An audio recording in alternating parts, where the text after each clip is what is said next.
I dug deeper, I got involved with hardcore Satanism, a group called the Brotherhood down in Chicago, and another group in Michigan called the Order of the Black Ram.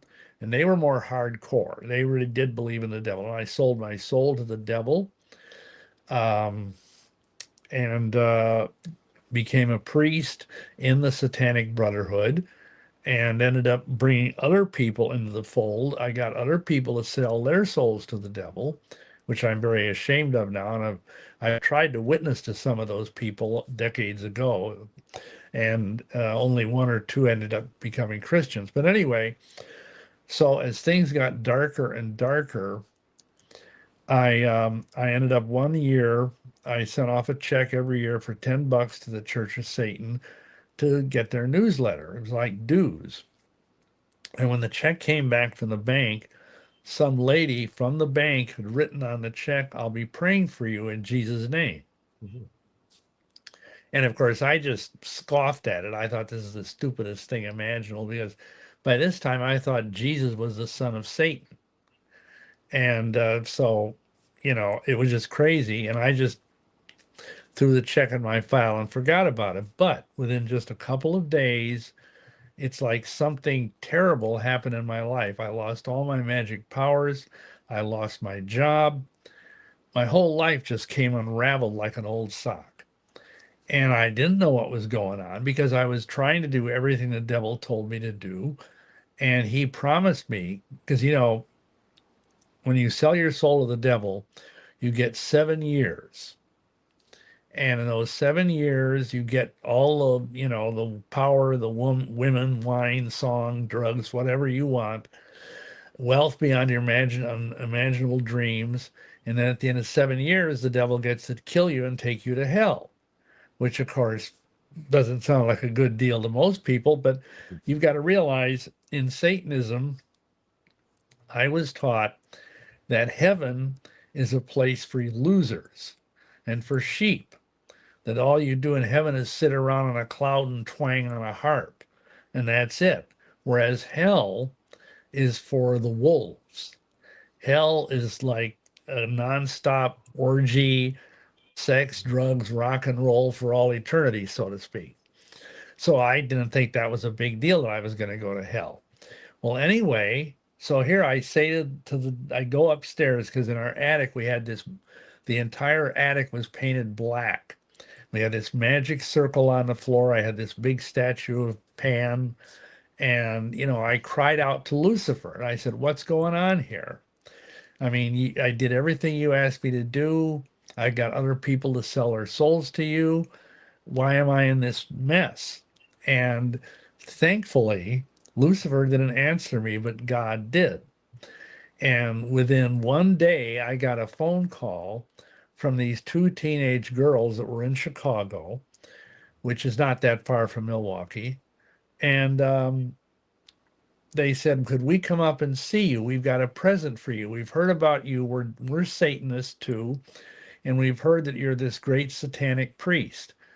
And I said, "Well, great, because I just lost my job. I figured they'll probably give me some money." So they come up to see me in Milwaukee. They took the train. When they got there to our house, they handed me these two Christian comic books from like Chick Publications. One was called Spellbound, and one was called The Angel of Light. And they were both about the dangers of the occult. And they said, "These are just so stupid. You've got to read these things. They're really funny." And I just went, whatever, and threw them in the drawer and forgot about them. Well, the next day, there was a knock on the door, and opened the door, and it was two Mormon missionaries, just serendipitously. And because I had rejected what God had sent to me, because imagine this for a moment. This is how God can work. He used two teenage devil girls to bring me a gospel message. How whacked out is that? But I tell people it's because nobody dared come to our house. Even Jehovah Witnesses were afraid to come to our door and knock on the door, because it was like the Adams family house. I mean, not really. It looked okay, but people they would, our neighbors, would see us out in the backyard wearing black robes, chanting in a circle, and all this stuff, and just stay away from that house, whatever you do. So no Christian ever witnessed to me, not once. But here these Mormon missionaries show up at the door. And I remember what this Grandmaster Druid guy said 6 years earlier, because by now this is 1979, and joined the Mormon Church. So we invited them back, and they did their little dog and pony show, and we ended up getting Mormonized. I was baptized in the Mormon Church in 1980. I went to the Salt Lake Temple in 1981 to be married and all that kind of stuff. We can get into the whole Mormon thing if you wish, but uh, the thing was, I was told by this guy, the Druid fellow, that this would be the peak Luciferian experience of my life if I went to the Mormon temple, especially if I went to the Salt Lake Temple, which is kind of like, the Vatican of Mormonism. And sure enough, there were all kinds of things where if you had a background in the occult, you would see, like, for example, anybody can do this because most people cannot get into the Mormon temple, even most Mormons can't.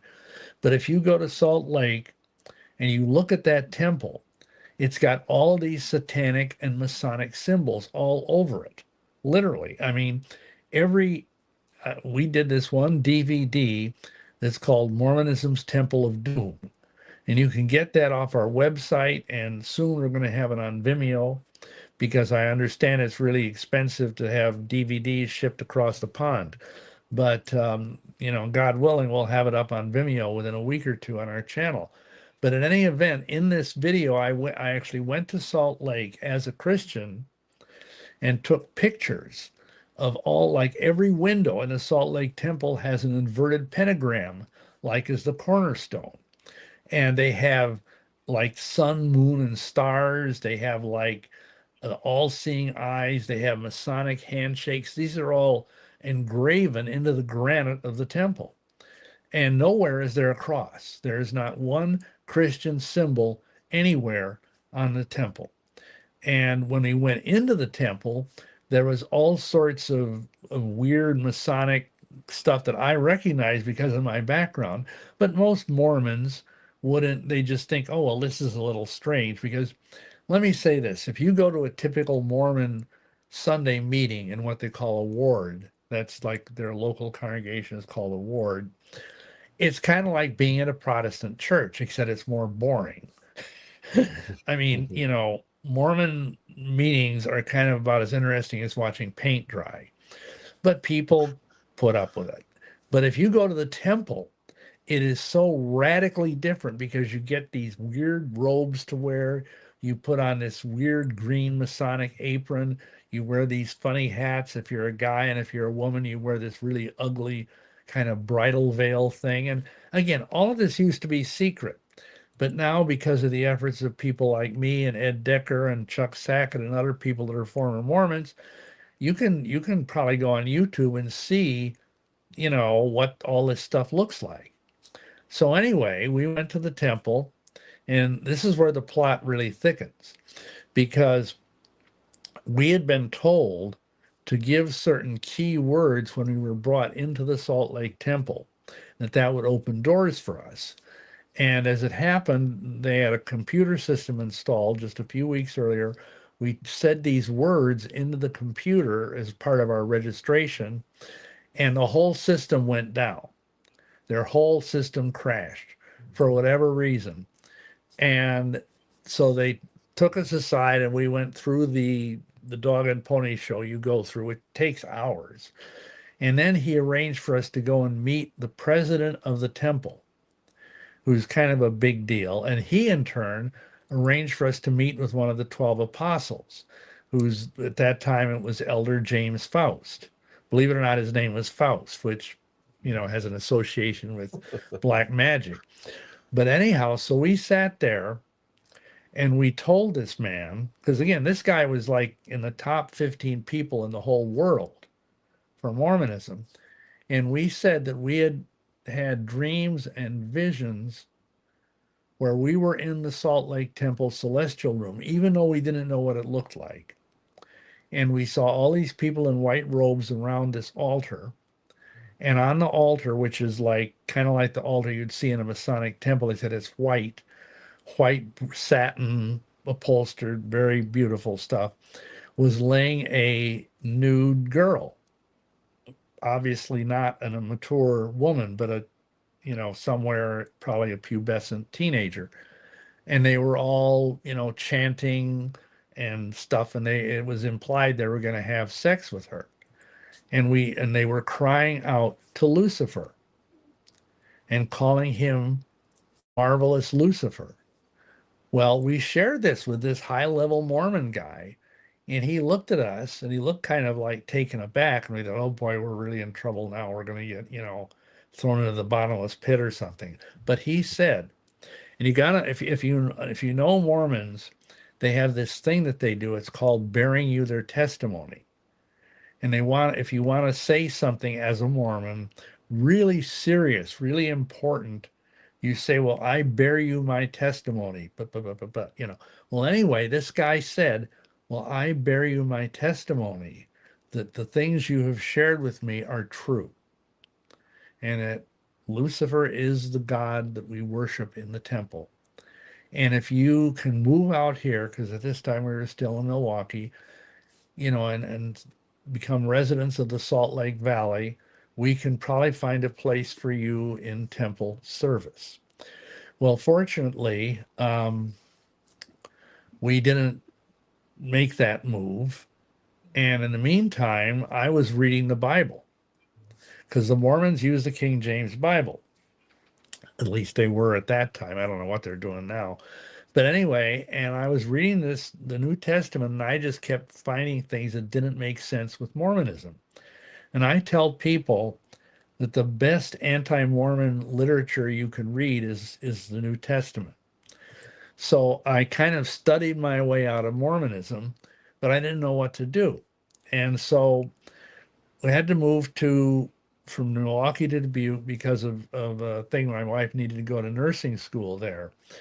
And what happened was there was this ad in the penny. We have these little penny advertisers that come out every week, these little mini newspapers, about a prophecy seminar that was being held at a nearby park. Now, well, I'm going to go to this because I belong to it. Mormons believe they have a living prophet running their church. And I can go and teach all these people how wonderful Mormonism is. So I went there and I was totally unprepared for what I found because this guy that was there, he was like an evangelist teaching stuff about the end times. And I kept challenging him with questions and he had answers. This is the first time I had ever, gotten into a dialogue with someone that really knew their Bible. It was a Christian. And finally, I said to him, this is the thing that Mormons always throw at people that they perceive to be Protestants. I said, well, where do you get the authority to baptize people so that they can be saved? Well, he said, where do you get the idea that it's like that? It says in Acts 16:31, believe in the Lord Jesus Christ and thou shalt be saved and thy house. And then, of course, later on they were baptized. So it's all about faith. And that just threw me for a loop.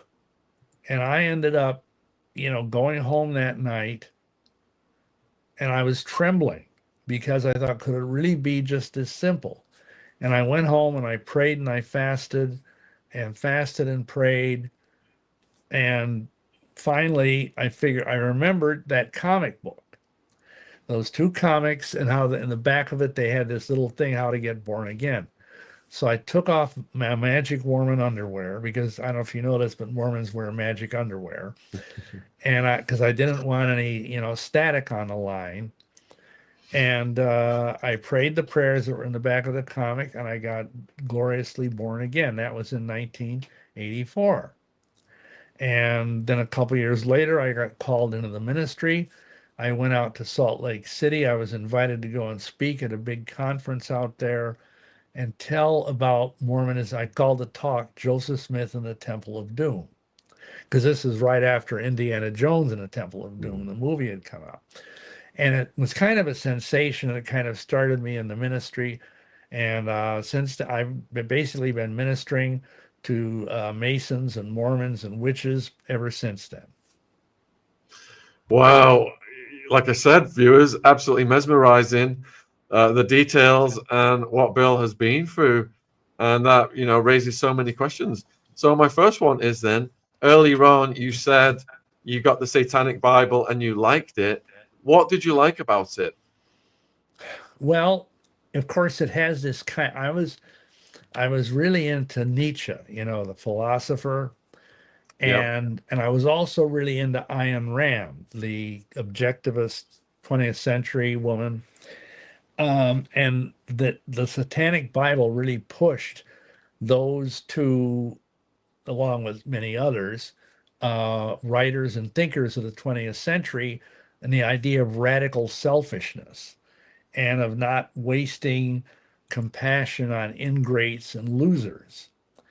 And at that time, because I was so full of the devil, I didn't have any compassion. I was in this reasonably dark place, and of course, reading that book, because it's got a lot of hateful stuff in it. I mean, I can still remember terrible things about God, about Jesus, and it also has highly effective magic rituals. It's got a ritual, it's called a ritual destruction, and it's got a ritual of lust, which is to try and seduce women or men, depending on what you want to do. And I forget what the other one is, but and these things worked, quote unquote. They were effective, and so that's kind of what appealed to me as a lost soul who was very much. You see, I tell people this: most people get into the occult either because they want power or because they want wisdom. They think there's secret, and of course the word occult means hidden. They think there's secret wisdom that they can have that the typical guy on the street or woman on the street doesn't have. And that's an ego thing. Like I had this when I moved to Milwaukee and was teaching all these witches, I had this nothing job. I was working as a furnace operator for I mean, it was a blue collar job, but it was nothing prestigious, melting car parts into big aluminum ingots. I did that for 5 years. And but I could sit there and do this, and at the same time, here I am being this, what do you want to call it, worker in this foundry, but secretly I'm this great high priest, and I have all these magical powers, and it's a big ego thing, and that's what typically does it. And for me, I was more into the idea of wisdom because I've always been a book person who studies, I'm a voracious reader, always have been, and it just, came naturally to me in my unsaved state because, the Bible says that, the unsaved person, they think the things that are in the Bible are foolishness. They can't perceive them. And it wasn't until I actually got born again and started reading the King James Bible that I got out of it. So how many years were you in it for? Well, let's see. I got involved in witchcraft in 1968, and I basically stayed with it in one form or another until I got born again in 1984. So that'd be like 16 years. And of course, I moved into deeper and darker things in that time. I didn't just stay in one place. I got into like this whirlpool of darkness that just started sucking me down.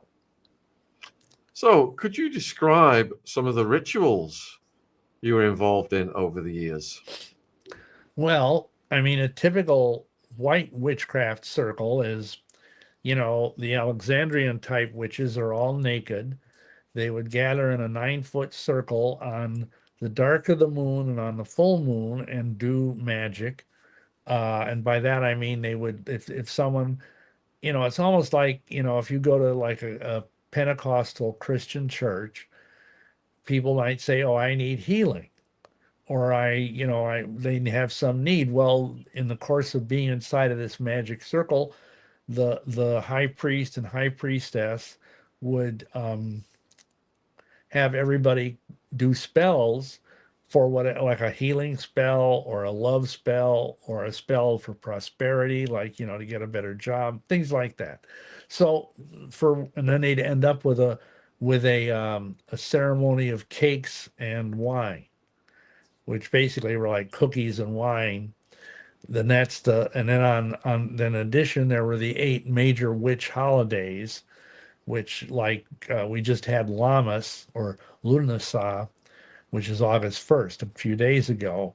There's 8 of those, and those are more major feasts.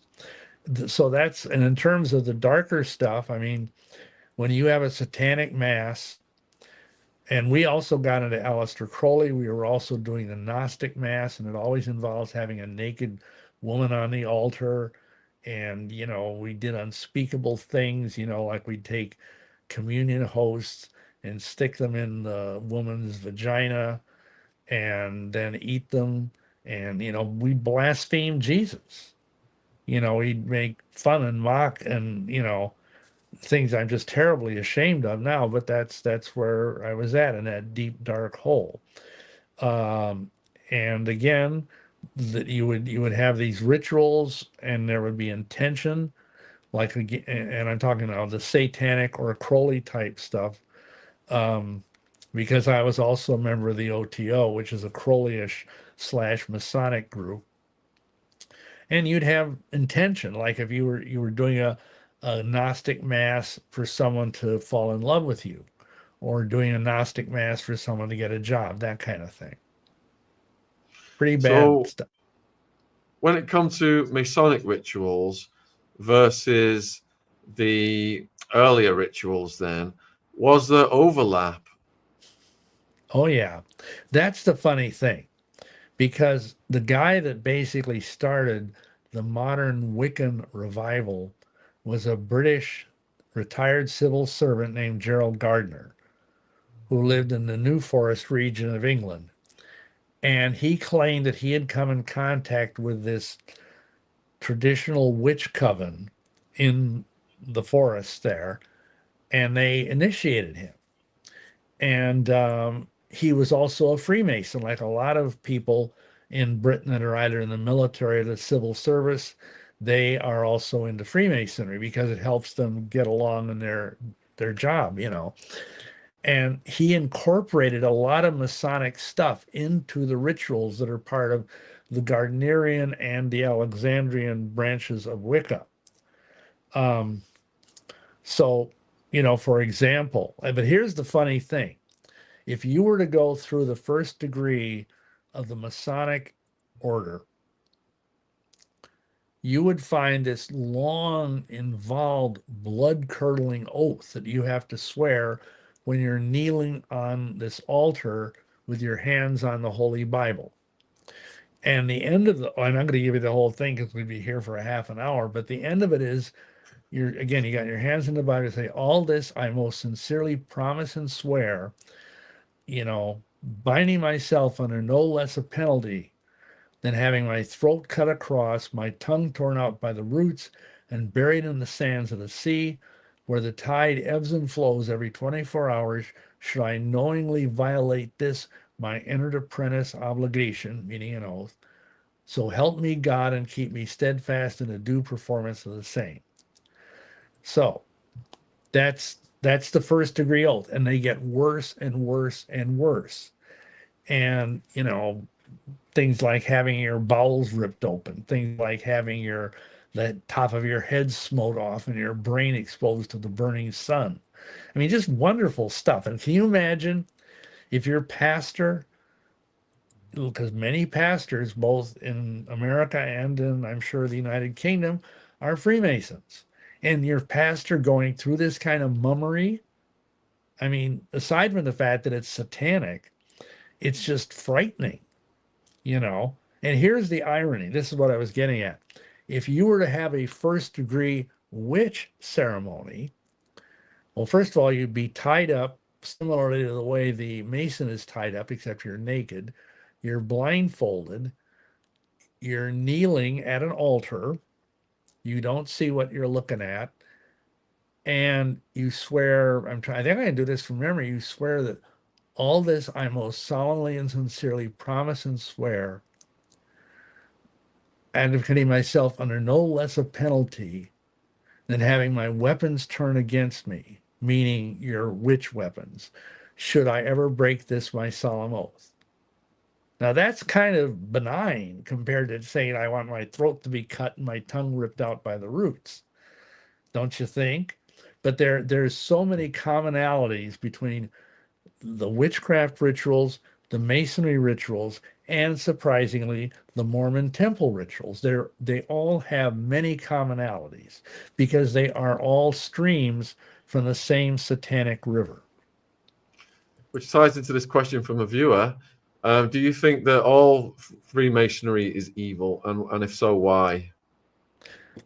Well, first of all, I'm not saying Masons are evil, but the institution of Freemasonry, because I think most Masons are probably good men, but the institution of Masonry is rooted in Baal worship.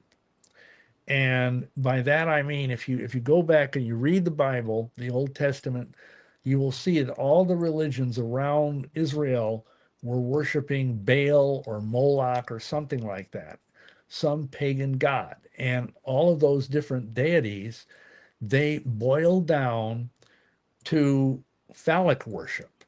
In other words, the worship of the male genitals. And that is the god of Masonry. Now, that is going to surprise most Freemasons because they don't know that.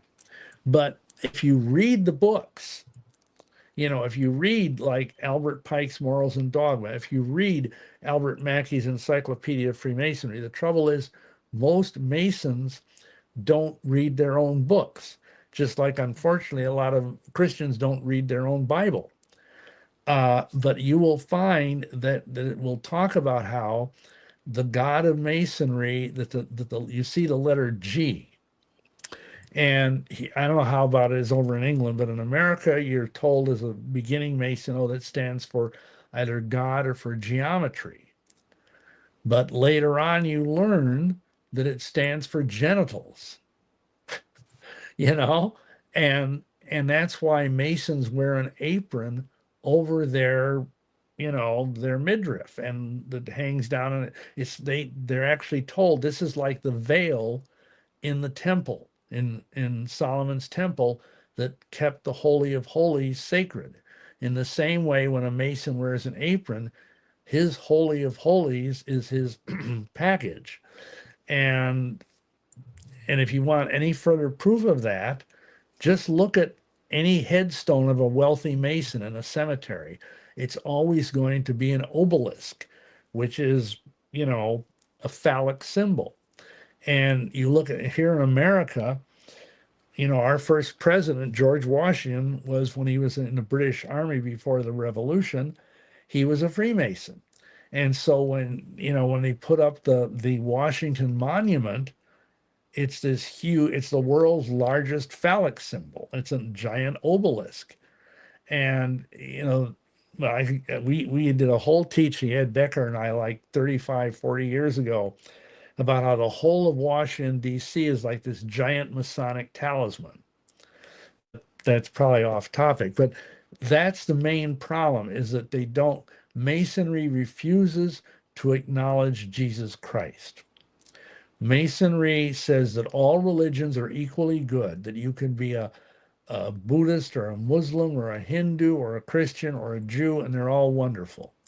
And that's not what the Bible says. The Bible says, Jesus says, I am the way, the truth, and the life. No man comes unto the Father except through me. And here's the problem. If you were a Christian and you joined the lodge, you would not be allowed within the lodge to talk about Jesus, to witness Jesus. You couldn't glorify his name in any way, shape, or form. And there's one degree in York Rite Masonry, and I don't know if you have that in Britain or not. You'd think you would because it's named after a city in England. But in one degree called Knights Templar, they talk about Jesus. But otherwise, it's all this perennialism and all religions are one and blah blah blah, which is a total lie. And here's the problem: when you kneel at that altar and swear that oath, there's a rope around your neck, a blue velvet rope that's held by a lodge officer. And at the end of the oath, you kiss the Bible, they take off your blindfold, and the worshipful master who's standing right there tells the officer, the senior warden, okay, remove the cable tow from about our brother's neck because he is now bound by a much stronger tie to our fraternity. Now, what that means is that there is a spiritual bond that was created with this person who may or may not be a Christian and this Baal worshiping satanic fraternity. And people need to understand usually the devil is not upfront with what he does. He's subtle. He's sneaky. And like my friend and mentor Ed Deckard said, if the devil came to your door as a 10-foot frog breathing fire, you wouldn't let him in. But if he came to your door as two sweet looking young men as Mormon missionaries, you'd let them in. And that's the thing. Masonry looks good on the outside, but like Jesus warned, within it's full of rottenness and dead men's bones. So this cult of Baal. Let me just say one thing. If people want to understand more about this, brief plug, I wrote a whole book on why Masonry is, this is the old edition, the new edition looks different. But anyway, we've sold 100,000 copies of this book, and it's helped thousands of men get out of the Masonic Lodge. So this gets into more depth. We also have several DVDs that teach on this in detail. But it's very anti-Christ, totally. And all of Bill's links are in the description box below this video for the books, website, etc. So please support his important work. So Bill, this cult of Baal, it just keeps coming up. We've been doing a lot on the Epstein case recently, and we're told that these families are still worshipping this. I've just done a good 2+ hours with David Icke. We're releasing that podcast tomorrow, and he's talking about the cult of Baal also, and ancient cults, and how they exist to this day. So what are your thoughts on these cult worshipping people in the modern era? And does that tie into Freemasonry and what people refer to the Illuminati? Is this how we're going up the power pyramid of society? Yeah, basically, yes. And in the book I just showed you, I have a chart where you see, like on the back of our dollar bill, we have this pyramid where it's truncated off at the top, and then you have this all-seeing eye. That is a symbol of the Masonic/satanic hierarchy. And there's a reason why the top is lopped off. It's because that makes it a trapezoid. And if you know your geometry, you understand that a trapezoid is a truncated pyramid, and the trapezoid is one of the ultimate sacred symbols of Satanism. The inner order of the Church of Satan is called the Order of the Trapezoid. And I did a whole teaching on that. I don't think we want to get into it right now. But so, there's 13 layers. Yeah, there you go. There's 13 layers of bricks. And those represent the 13 layers working up. At the very bottom, you've got the Blue Lodge, which is the basic foundation of Masonry. Then above that, you've got, the York Rite, the Scottish Rite, the Shrine. Then you've got, the higher level stuff, the Memphis Mitzrayim, the Palladium. Then you've got the Illuminati. And then at the very top 2 or 3, you've got the 9 unknown men. And above them, at the very top rank, you've got what is called the 7. And when I was in all of this, I was told that the 7 are 7 fallen archangels that sit at the throne of Lucifer. And then, of course, the top thing, the all-seeing eye, is the symbol of Lucifer. And, of course, the words there in Latin, Annuit Chaptus Novus Ordo Seclorum, means this year begins the new world order. And, of course, if you read the Roman numerals, along the bottom, it says 1776, which was of course, the year America rebelled from you guys. but it's also the year the Illuminati was formed on May 1st. That's when the Illuminati was created on a high witch holiday, Beltane, of 1776. You've got a question from Shane, and thank you, Shane, for setting this interview up. As a former high-ranking Freemason, is there truth to claims that Freemasonry has hidden ties to the Satanic Church, and are those beliefs hidden? I would say very much so, yes, because at the higher levels of Freemasonry, you have what has come to be called satanic ritual abuse going on.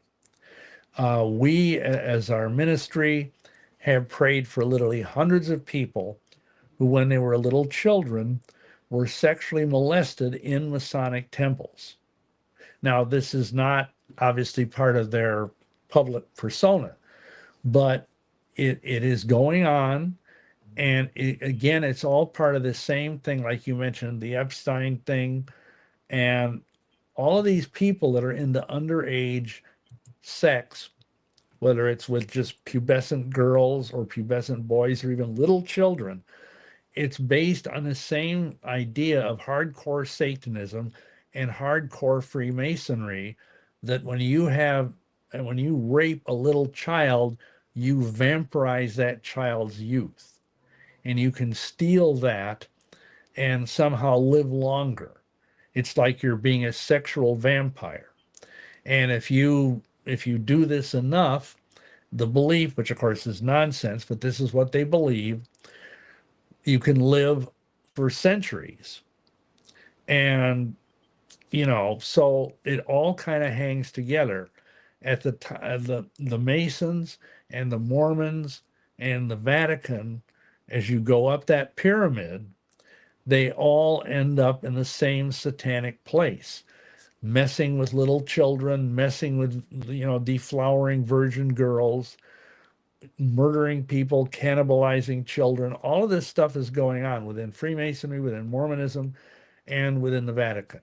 And I know there are other people that have testified to this, from various different perspectives, but I believe it's true. You're getting asked about modern celebrities and Disney, for example, their role in propagating this and pushing the satanic symbolism. Yeah, well, Disney has never been a friend of the family. I mean, even back when I was a little child, I'm old enough. I remember when they started up Disneyland, and even in those days, Walt Disney was being financed by the black nobility and by the Illuminati to start warping the minds of little children. Because originally, things like Hans Christian Andersen, Grimm's fairy tales, the things that the 19th century children were brought up on, were rooted in Christianity. And when Uncle Walt started making movies out of these fairy tales, notably, Snow White, Pinocchio, all of these things, he subtly twisted them, pulled the Christian elements out of them, and especially the movie Pinocchio is like a total. It's like basically the Disney Studios, and mind you, Pinocchio's like 70 years old. I mean, I think it came out in the early 50s, and it's like a hidden thing of what the dark people are doing, because it's about the corruption of this child, of this, he's a puppet, but he gets in with these bad kids and they go to this island